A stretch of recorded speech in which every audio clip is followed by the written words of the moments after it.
Bendiciones, mis hermanos, les habla un día más Teo Hernández para compartirles, mis hermanos, un capítulo más de las Sagradas Escrituras, capítulo número 9 de Primera de Macabeos.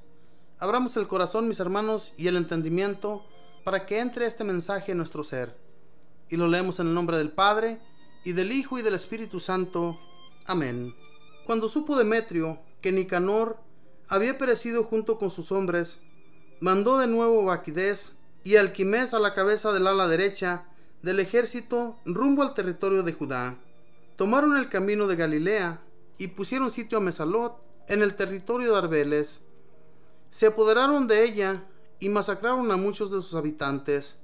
El primer mes del año 142 instalaron su campamento frente a Jerusalén y luego se dirigieron a Berea, llevando consigo 20,000 soldados de infantería y 2,000 de caballería.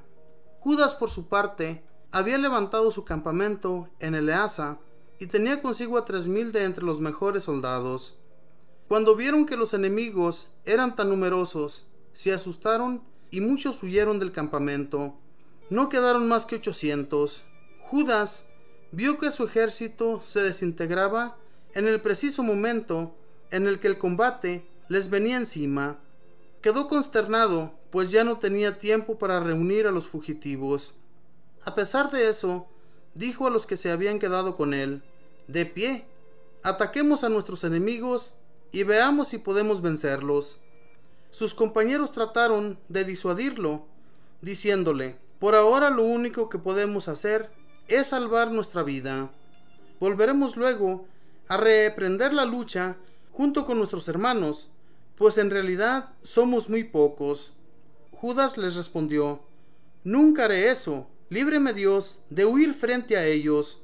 Si ha llegado nuestra hora, muramos como valientes por nuestros hermanos, pero no hagamos algo que pueda mancillar nuestro honor». El ejército salió del campamento para enfrentarlos, habiendo dividido en dos la caballería. Los honderos y los arqueros marchaban delante, y las primeras filas estaban formadas por los más valientes. Baquidés iba con el ala derecha, y la infantería avanzaba por ambos lados al son de la trompeta. Los que estaban con Judas tocaron también la trompeta, y la tierra se estremeció con los gritos de los ejércitos. El combate comenzó en la mañana y duró hasta la tarde. Judas vio que Baquidés y sus tropas más firmes se hallaban a la derecha, junto con los más valientes que se congregaron a su alrededor. Rompieron el ala derecha de Baquidés y la persiguieron hasta el cerro Azara. Pero al ver que el ala derecha había flaqueado, los sirios que formaban el ala izquierda se lanzaron tras Judas y sus compañeros y los pillaron por detrás. El combate se hizo encarnizado y cayeron muchos en ambos bandos. Judas también cayó y el resto de sus hombres huyó. Jonatán y Simón tomaron el cuerpo de su hermano Judas y lo sepultaron en la tumba de sus padres en Modín. Todo Israel lo lloró e hicieron por él un gran duelo, repitiendo por muchos días esta lamentación: «¿Cómo es que ha caído el héroe que salvaba a Israel?». El resto de las acciones de Judas, sus guerras, sus actos de valentía y sus títulos de gloria no fueron escritos porque eran demasiados. Después de la muerte de Judas, los renegados salieron de la oscuridad en todo el territorio de Israel y volvieron a figurar todos los que hacían el mal. Por esos días azotó al país la gran hambruna y mucha gente se pasó al otro bando. Baquidés eligió entonces a hombres sin fe ni ley para gobernar el país. Sometieron a los partidarios de Judas y a pesquisas y a sumarios los hacían comparecer ante Baquidés, quien los castigaba y humillaba. Israel experimentó una opresión tan terrible como no la había tenido desde el fin del tiempo de los profetas. Entonces se reunieron todos los partidarios de Judas y le dijeron a Jonatán: «Desde que murió tu hermano Judas, ya no tenemos a un hombre de su valentía para que dirija la guerra contra nuestros enemigos con la gente de Baquidés y de todos aquellos que odian a nuestra nación. Por eso te hemos elegido, para que reemplaces como nuestro jefe y general. Tú dirigirás nuestros combates». Y desde ese momento Jonatán tomó el mando y la sucesión de su hermano Judas. Al informarse de eso, Baquidés trató de asesinar a Jonatán. Cuando lo supieron, Jonatán y su hermano Simón y todos sus compañeros huyeron al desierto de Tecoa y acamparon cerca de la cisterna de Asfar. Baquidés lo supo un día sábado y atravesó también el Jordán con todo su ejército. Jonatán mandó a su hermano, que ocupaba un puesto de mando en el ejército, donde sus amigos nabateos. Quería guardar donde ellos su equipaje, que era considerable. Pero la gente de Madaba, los yambritas, salieron para apoderarse de Juan y de todo lo que tenía, y emprendieron luego la fuga con el botín. Poco tiempo después, Jonatán y su hermano Simón se informaron de que los yambritas iban a celebrar una boda y que traerían desde Nabata a la novia en medio de un gran cortejo. Ella era hija de uno de los grandes personajes de Canaán. Se acordaron entonces de la muerte de su hermano Juan y fueron a esconderse en la montaña. Dividieron pronto a una muchedumbre numerosa y bullanguera que se acercaba con tamboriles, música y ricos trajes militares. Allí estaba el novio con sus amigos y sus parientes. Los judíos de lo alto de la emboscada se abalanzaron sobre ellos y los masacraron. Mataron a muchos y los sobrevivientes huyeron a los cerros. Se apoderaron de todos sus despojos. Así fue como la boda se transformó en un duelo y la alegre música en lamentaciones. De ese modo se vengaron de la sangre de su hermano y luego retomaron las orillas fangosas del Jordán. Al saberlo, Baquidés avanzó un día sábado hasta las márgenes del Jordán con un numeroso ejército. Jonatán dijo entonces a sus hombres: de pie, defendámonos, pues este día no va a ser como otras veces. El combate está frente a nosotros, y tras nosotros está el agua del Jordán. No hay pantano o espesura por donde batirse en retirada. Clamemos pues ahora al cielo, para que nos salve de nuestros enemigos.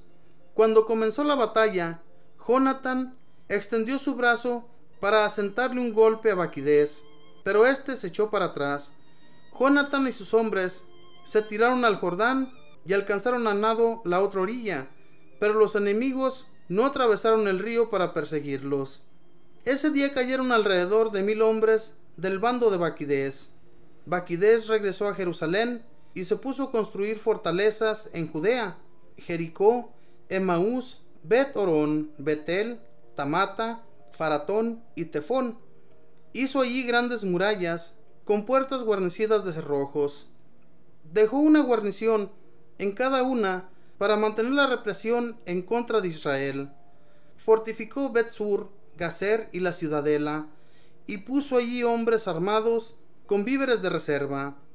Tomó como rehenes a los hijos de los jefes del país y los mantuvo bajo una buena custodia en la ciudadela de Jerusalén.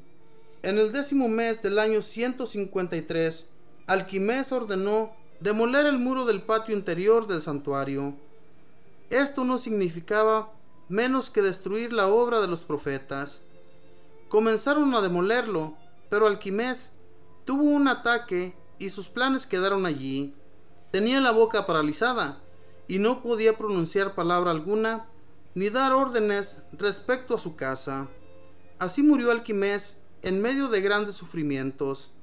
Al ver que Alquimés había muerto, Baquidés regresó donde el rey, de tal modo que el territorio de Judá quedó en paz por 2 años. Tuvieron una reunión todos los renegados y dijeron: Jonatán y los suyos viven ahora en paz y seguridad. Llamemos de nuevo a Baquidés para que los detenga a todos en una sola noche. Fueron pues a verlo y discutieron con él. Baquidés emprendió una vez más el camino con una poderosa tropa y despachó en secreto cartas a todos sus partidarios de Judea para pedirles que arrestaran a Jonatán y a sus compañeros. Pero no le resultó, porque los otros se habían enterado de su plan. Jonatán y sus compañeros tomaron presos en el país a unos 50 hombres que eran los causantes de ese plan criminal y los ejecutaron. Después de eso, Jonatán y Simón se retiraron junto con sus partidarios al desierto de Bet-Pasi. Repararon esa ciudad en ruina y la fortificaron. Cuando Baquidés lo supo, reunió a todos sus hombres y convocó a sus partidarios de Judea. Instaló su campamento cerca de Bet-Pasi y durante largos días mandó que se construyeran máquinas para el ataque. Jonatán, dejando a su hermano Simón en la ciudad, recorrió los alrededores con un destacamento. Atacó el campamento de Domera y de sus hermanos, y el de la gente de Fasirón. Los enemigos también se decidieron a atacar y subieron con sus tropas. Simón y sus hombres, por su parte, efectuaron una salida y quemaron las máquinas sitiadoras. Después atacaron a Baquidés y le infligieron una tal derrota que cayó en un profundo abatimiento, porque su proyecto y su ataque había fracasado. Se enfureció entonces con los renegados que le habían aconsejado que viniera al país, dio muerte a un gran número de ellos y decidió volverse a casa con los suyos. Al enterarse de eso, Jonatán le envió a algunos hombres para proponerle la paz y el canje de prisioneros. Baquidés aceptó y cumplió sus promesas, y juró a Jonatán que hasta el día de su muerte no le perjudicaría en nada. Baquidés liberó a los prisioneros que había tomado antes en el territorio de Judá, luego regresó a su casa para nunca más volver al país de los judíos. Hubo un tiempo de paz en Israel y Jonatán se estableció en Micmas, de donde juzgaba al pueblo. Hizo que desaparecieran los impios de en medio de Israel. Palabra de Dios, te alabamos, Señor.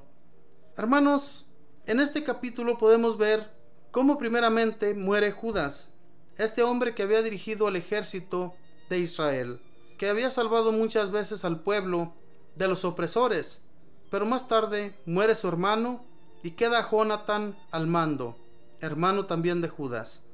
Estos hombres se dedicaron, mis hermanos, a hacer el bien, a tratar de que todos esos renegados desaparecieran del pueblo, desaparecieran de las ciudades de Judea, porque eran unos hombres impios que siempre buscaban al enemigo para que viniera a combatir a Jonatán y sus hermanos.